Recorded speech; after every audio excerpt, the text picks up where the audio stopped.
Hi, my name is Colin Graham, and I'm the animation director on Watch Dogs 2. Today we want to give you a look at our free-roaming demo and give you a more detailed look at the open world and the Bay Area. This video is recorded from an alpha build of Watch Dogs 2 running on PS4. In Watch Dogs 2, we've expanded our hacking tools to give the players more options. By tapping and releasing the L1 shoulder button, we can do a contextual quick hack on this person.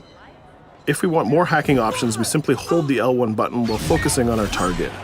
Now we can see that there's 4 contextual hacks available on this car. Using the L1 button in 2 different ways allows the players to have fast access to the most common hacks, but it also opens up additional contextual hacks.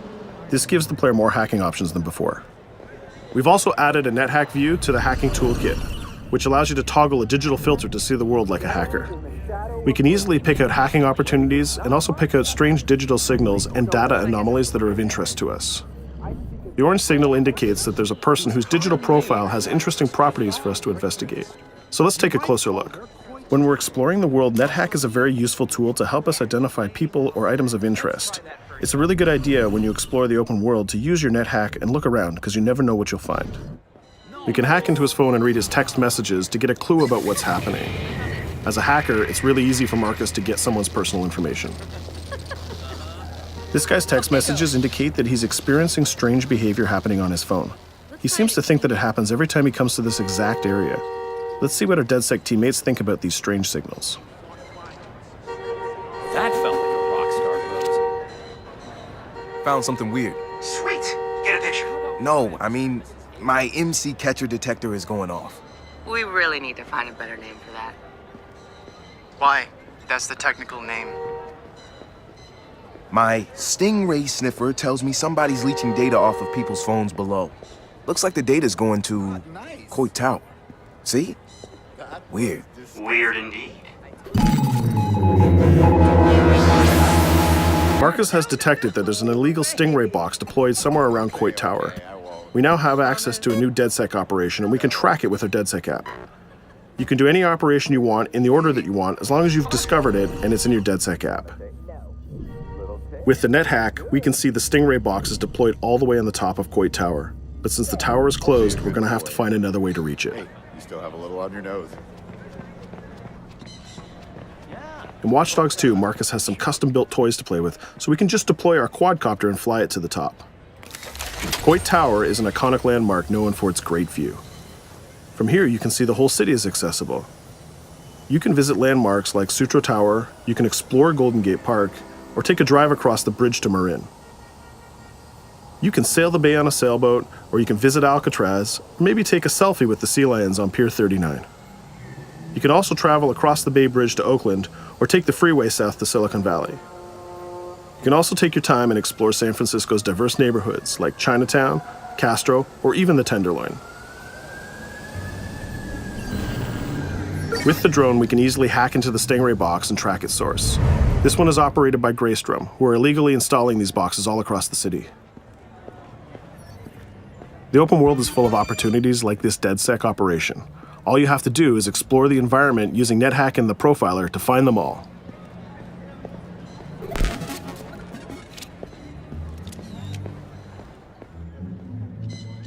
There we go. This one has a breadcrumb trail I can follow. Nice. Where's he go? Looks like Greystrom set up a warehouse out by the piers. You wanna bet I can find some shady shit in there? Definitely some shady shit in there. We can open our smartphone and select the DedSec app to track this operation. We use the DedSec app to manage all of our activities in Watch Dogs. We can see the objectives on our map, and it's not very far, so we can drive there pretty quickly. The Noodle Map app can be used to locate different landmarks and areas of interest. The entire Bay Area is yours to explore from the very beginning of the game, so you don't need to unlock anything. There's also a shop on Pier 39 where we can customize Marcus's outfit, and there's some other open world activities we can check out along the way too. Let's take this car and head down to the waterfront. Cars are particularly vulnerable to a hacker like Marcus, and you can acquire a skill that allows you to simply unlock any car in the game with your phone. One of the biggest feedbacks we got from the fans after the first Watch Dogs game was about the driving. We've significantly improved the driving to make it more responsive and accessible to a wider number of players. Driving was reworked extensively with a team of experts from Ubisoft Reflections. This is a particularly important improvement because San Francisco is known for its steep hills and its tight winding streets. course, driving and hacking go hand in hand, and you can still hack steam pipes, traffic lights, and you can also hack individual vehicles. As you can see, it's much easier to drive through the city in Watch Dogs 2. Let's pull up here at iconic Pier 39 and take a quick look around.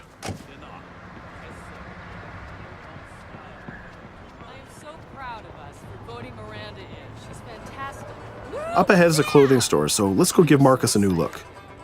Each clothing store has the style of the people who live in that area, so as you travel around the world, you can start to build a wardrobe that's as diverse as San Francisco itself.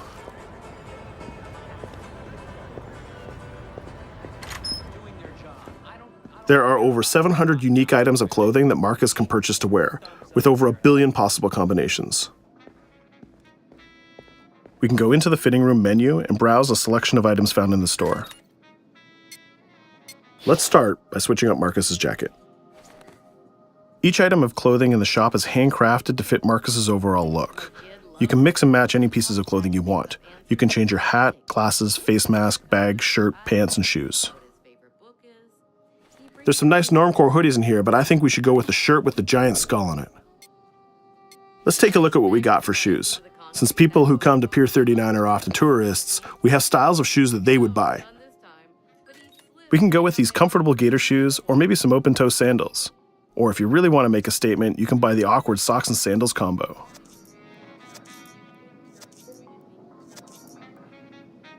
In the end, though, I think we should go with Stars and Stripes Chucks. We could really stay here all day trying on clothes, and each store has a wide variety of clothing options, so you can really make Marcus look the way you want. From biker leather to hip-hop, from pinstripe suits to tie-dye tank tops, you can really craft the look that's unique to you. In Watch Dogs 2, you manage your activities from your smartphone. There's an app shop, a media player, the DedSec app, and a research app that allows you to develop new skills. Let's take a look in the app shop to find the scoutX app. San Francisco is full of iconic landmarks, so as you explore the world, you'll find new scoutX objectives in the app. Once we've installed it, we can find nearby landmarks and go check them out. When you visit San Francisco, there's so many great landmarks to visit. The scoutX app will be like your tour guide in Watch Dogs 2. We're right near the crab statue on Pier 39, so let's go to that one right now.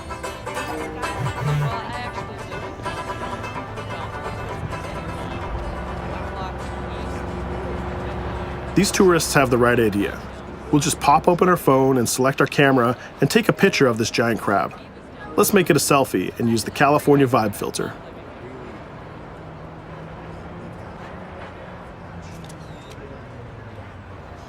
What's that?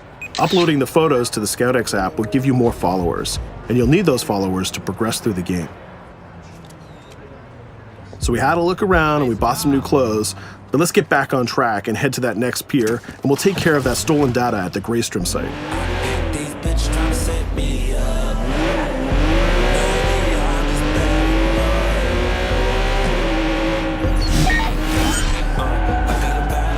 We can see the objective marker in our minimap, and it's also displayed in orange at the end of the pier. Let's park our car past the scissor lift and go scout the place on foot. Operations in Watch Dogs 2 are almost always a free approach, so you can go after the objective from any direction. Let's start by getting into cover and scouting our enemies and see if we can spot the objective. From there, we can make a plan of attack. We can launch our drone and scout the area. We can use our NetHack view to see that there are guards patrolling the rooftop, and the objective is in a small office. There are also some civilian workers that might notice us, so we need to avoid them too. In the NetHack view, we can see that the door is electronically locked, but it can be bypassed by a junction box on the lower level. The connection is shown in a red line. Unfortunately, that box is protected by an armed guard and an attack dog. So we'll probably have trouble if we try to sneak past the dog in person, but luckily Marcus has another toy, which is the RC jumper. This little guy is small and much harder for enemies to detect. The RC jumper is another DedSec gadget that gives Marcus a different way to approach obstacles in the layout. The RC jumper has this cool little robotic arm that's been hacked into the body. This allows him to physically interact with objects and allows Marcus to stay safely hidden. Now the junction box is unlocked and we can open the door upstairs. We can hack that scissor lift that we passed on the way in and reach the rooftop.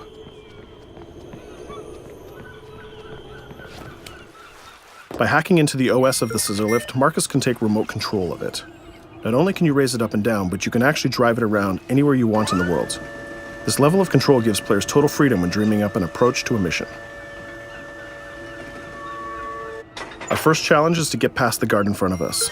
So let's hack into the security camera and see how he might be vulnerable.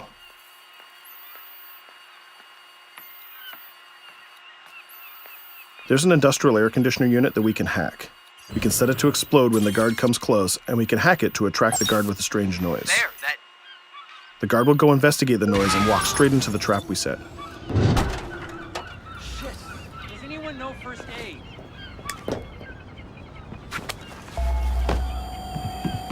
And just like that, we've taken out the guard, created a distraction, and slipped into the compound.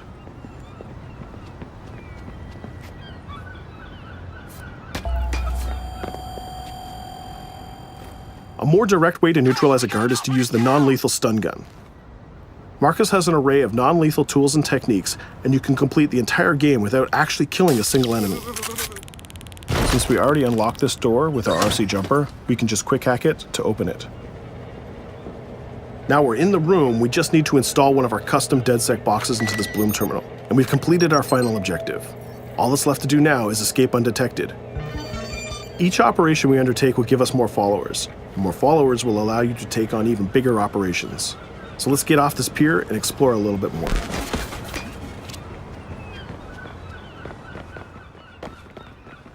Tell me you fucked up their hardware? I left an expensive little present in their system, and they're going to pay for it. Damn, you sound like Jimmy Siska. Hell yeah!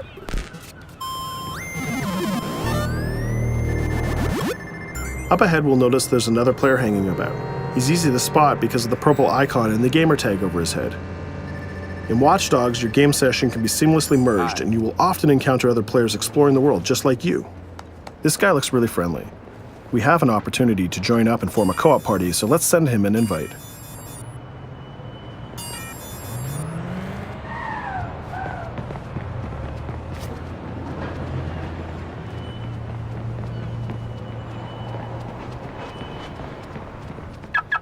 Now that we're joined in a session, we can complete co-op missions together and take on even bigger and tougher targets. 2 hackers are better than 1.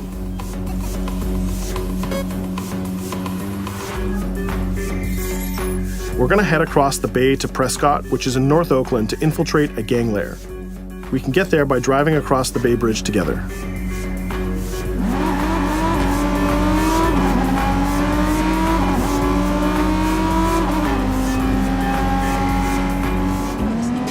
Alright, we can see that we're in a much different neighborhood than before. This is Prescott, a subdistrict of North Oakland, and the location of our next co-op operation. With our partner, we can go together and activate this mission.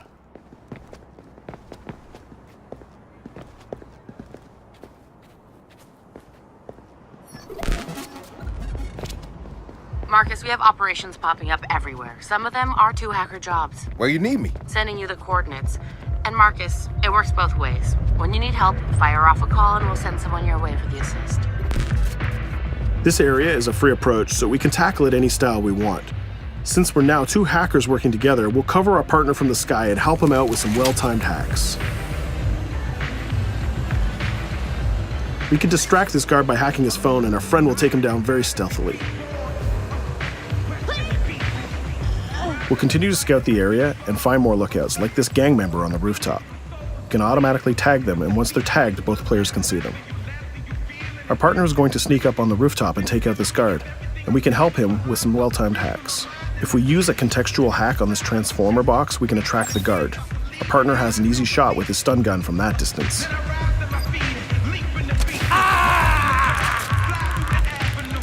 Using the net hack view again, we can see that there's a lockbox connected by red connection lines to a room on the other side of the compound. Inside this room, we see our 2 targets meeting up, and it's a perfect place to take them down simultaneously. We need to get that box unlocked and get into that room. As we continue to scout this area, we can see this compound has a lot more guards than the last one, and they look very heavily armed. We'll need to take care of these guards if we get detected. There's also a car parked in the garage, so we might need that to escape later. Let's go back to our friend and get him to disable that junction box so we can unlock the door to our target. The drone has a lot of flexibility, and it's small and hard to detect, but the trade-off is that you can't physically interact with objects like this junction box. But it's not a problem for our man on the ground to do that for us. The signal lines have changed from red to blue, so now we know that we can open the doors and get to our targets. Scouting phase is done, so let's get up on that rooftop with our partner and get close enough to neutralize these enemies. We can hack these junction boxes and set a proximity trigger on them. They'll explode if an enemy passes through them, but they won't be triggered if we pass through them ourselves. We can also deploy electroshock mines from our inventory, and they're fully hackable too. It's a good idea to leave traps for your enemies in case they try to flank you. Our partner is camped out by the door ready to rush into the room, but we're going to create a distraction first. We'll get into position behind these crates, and this time we'll launch our RC jumper. Once our partner opens the door, we'll zip in and create a distraction.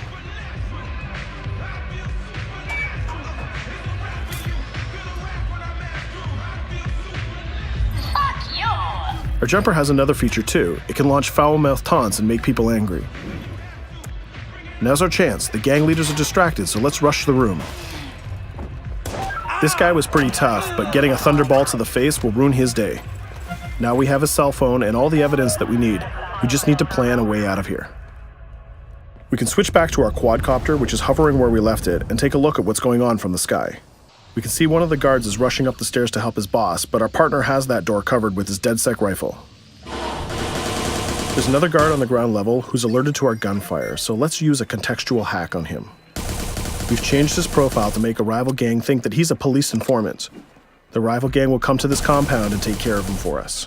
Things are heating up, so we're going to have to improvise a little bit.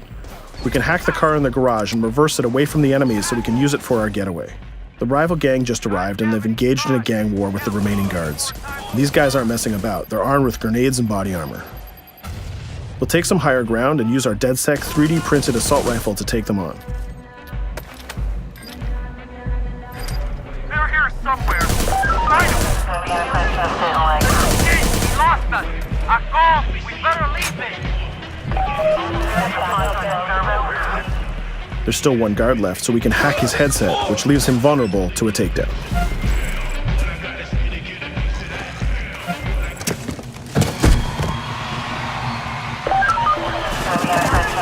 Let's take our stolen ride and get out of here before cops show up. And just like that, we're home free. We took down both gang leaders, we got the evidence we needed, and we triggered a gang war, and we escaped without getting killed. That's teamwork. 2 hackers and 1 successful DedSec operation. Let's take a minute to talk about a brand new multiplayer PvP event called Online Bounty. When the player commits a crime, the police will respond and pursue the player until he can escape from the police. We call that the felony system. While you're in the felony, a bounty event can occur. A bounty event allows up to 3 other online players to join the pursuit and try to kill the player for as long as the felony lasts. As the target player of the bounty, your objective is to evade the felony and the pursuing players. Rewards are given for neutralizing the hunters. And the objective of the hunters is to neutralize the target player. Bounty is a seamless PvP event that's triggered by your player style and how you interact with the police. If you are the type of player who's always in conflict with police, you'll have a higher chance of having a bounty placed on you. But if you can neutralize the hunters, you'll get additional rewards. I hope you've enjoyed our walkthrough of the open world of Watch Dogs 2, and I hope to see you online November 15th. Click here to join DedSec and receive exclusive in-game rewards and more. Subscribe to our YouTube channel and be the first to see new trailers and behind-the-scenes action.